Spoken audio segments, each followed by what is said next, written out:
नमस्कार, स्वागत है आपका। आप देख रहे हैं नेशन न्यूज 10। साथ ही आपके मैं हूं ईशा खान। चलिए शुरुआत करेंगे बुलेटिन की बड़ी खबर के साथ। प्रधानमंत्री नरेंद्र मोदी ने गुरुवार को voice of global south summit के उद्घाटन सत्र को संबोधित किया। इस दौरान उन्होंने सदस्य देशों को भी भाई कहकर संबोधित किया। समिट को संबोधित करते हुए पीएम मोदी ने कहा कि हमारा उद्देश्य वैश्विक दक्षिण की आवाज को बढ़ाना है और उन्होंने ये भी कहा कि मेरा सौभाग्य है मैं आपका स्वागत इस समिट में कर रहा हूं। मैं आपका धन्यवाद करता हूं कि आप दुनिया के विभिन्न जगहों से इसमें हिस्सा ले रहे हैं। भारत ने हमेशा वैश्विक दक्षिण के अपने भाइयों के साथ अपने विकास संबंधित अनुभव को साझा किया है।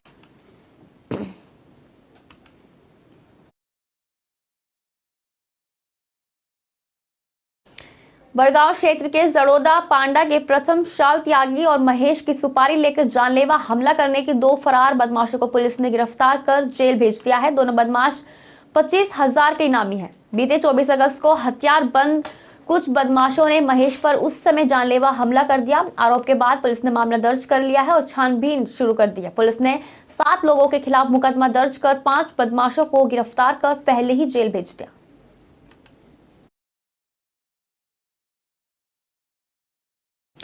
नए साल पर पानी के बिल से जुड़ी समस्याओं के समाधान के लिए दिल्ली जल बोर्ड टाइम सेटलमेंट योजना जल्द लागू की जाएगी। उप मुख्यमंत्री मनीष सिसोदिया ने दिल्ली जल बोर्ड की 164वीं बोर्ड बैठक में कई अहम प्रोजेक्ट को मंजूरी दी। 10 नए यूजीआर को भी मंजूरी दी गई।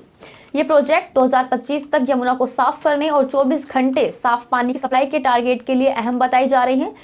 साथ ही बता दें कि सिसोदिया ने बताया पानी के बिल से जुड़ी शिकायतों को लेकर लिया गया शिकायतों पर दूर करने के लिए वन टाइम सेटलमेंट योजना लाई जाएगी और 1 हफ्ते में जल बोर्ड के अधिकारी इस योजना को तैयार करेंगे। इससे ये पता लगाया जाएगा कि लोगों के बिल गलत क्यों आ रहे हैं।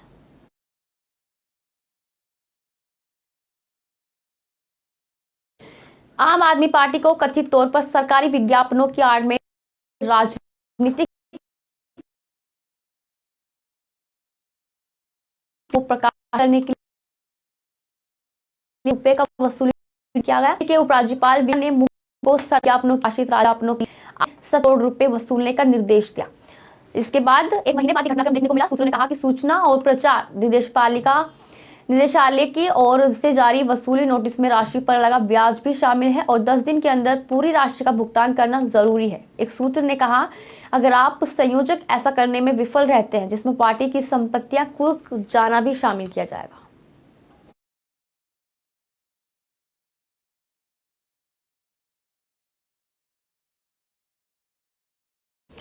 बाहरी दिल्ली के मंगोलपुरी थाना क्षेत्र से 54 साल की महिला का अपहरण कर बेरहमी से हत्या कर दी गई।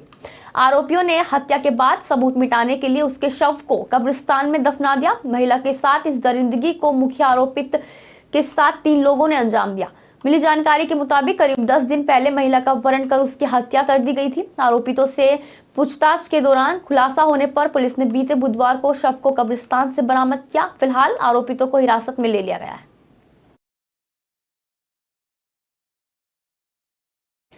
जोशीमठ में आई आपदा के वहां हुए बेरोजगारों की हरिद्वार के भूपा पीठाश्री अत्युच्चानंद तीर्थ महाराज ने बेरोजगार लोगों को रोजगार देने की बात कही। आज प्रेस वार्ता के दौरान उन्होंने कहा कि जिस तरह से देवभूमि के जोशीमठ में लोगों के ऊपर एक आपदा के प्रकोप आ गया है जिसमें कुछ लोग बेरोजगार हो गए हैं, उनको हरिद्वार में रोजगार देने का काम करेंगे। इसी के साथ ही जो लोग व्यापार करना चाहते हैं उनको सहायता देकर व्यापार करने में मदद करेंगे। हम वहाँ के रहने वाले निवासियों को इस दुखद समय में हम साथ में हैं। जो व्यक्ति जिस योग्यता का आधार है, चाहे वो डॉक्टर्स हो, नर्स हो, होटल मैनेजमेंट जानता हो, कंप्यूटर जानता हो, चौकीदार हो,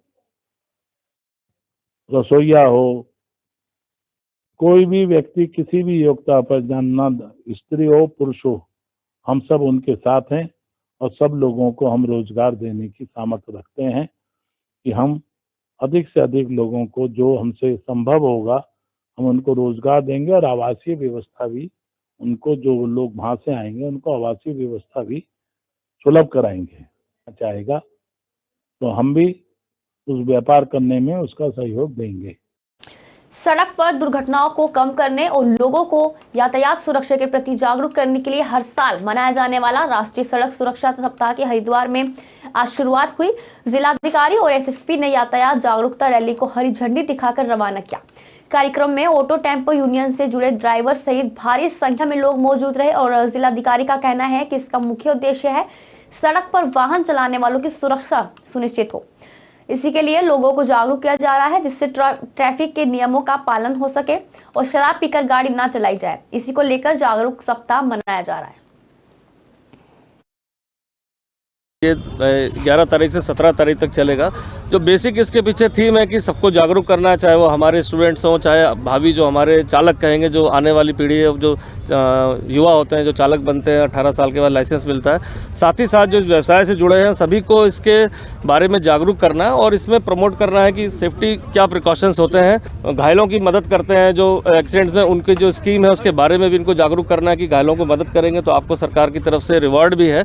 तो इसी को लेकर सभी लोगों को इसमें शामिल किया गया, चाहे वो युवा हों, छात्र हों, चाहे वो आमजन लोग हों, और इनको रिवॉर्ड करने का भी रखा गया है। जो अच्छे नियमों को पालन करेगा उसको भी हमारे ट्रैफिक और आरटीओ विभाग की तरफ से इस खरगोन शहर में बुधवार से सड़क सुरक्षा जागरूकता अभियान की शुरुआत हेलमेट रैली के साथ की गई। शहर में पुलिस कर्मियों ने हेलमेट जागरूकता रैली निकालकर आमजन को भी सुरक्षित यातायात के लिए हेलमेट पहनने के लिए प्रेरित किया। एसपी धर्मवीर सिंह ने रैली को हरी झंडी दिखाई।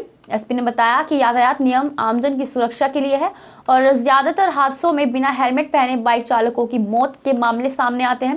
हेलमेट पहने चालक को दुर्घटना में घायल होने पर ज्यादा गंभीर चोट नहीं आई।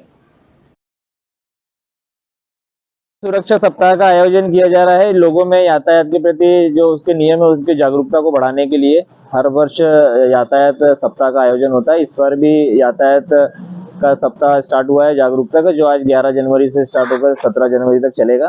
इसमें यातायात के नियमों का पालन करने के लिए हम लोग समझाइश भी देंगे, लोगों को जागरूक भी करेंगे और साथ ही साथ इसी के तहत चालानी कार्रवाई भी की जाएगी।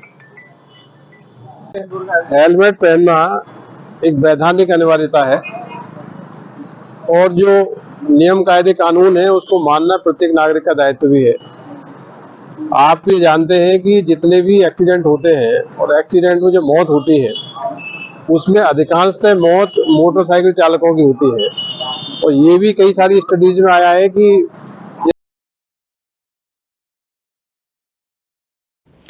लालकुआ में गरीब बेसहारा लोगों को शीतलहर के प्रकोप से बचाने के लिए लालकुआ पुलिस लगातार काम कर रही है। पुलिस और नगर पंचायत के अध्यक्ष लालचंद्र सिंह ने अंबेडकर नगर वार्ड नंबर 1 में करीब 200 जरूरतमंदों को कंबल बांटे।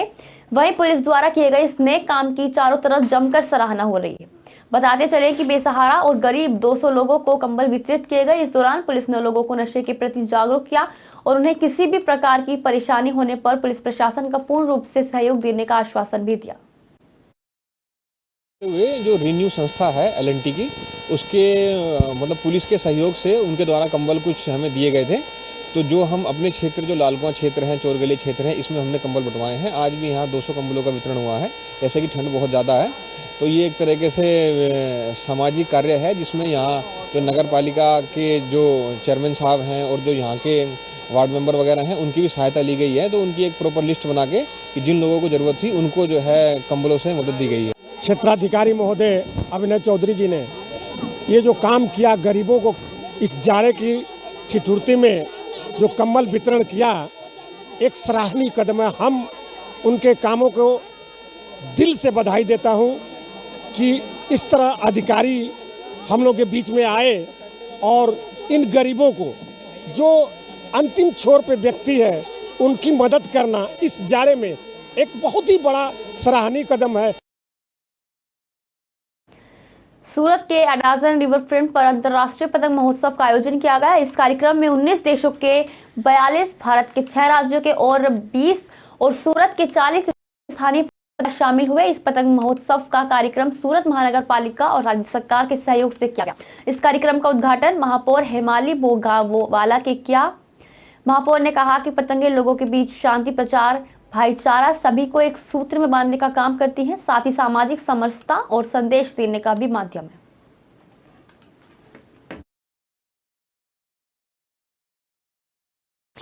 आज के लिए बस इतना ही। देखते रहिए नेशन न्यूज़ 10।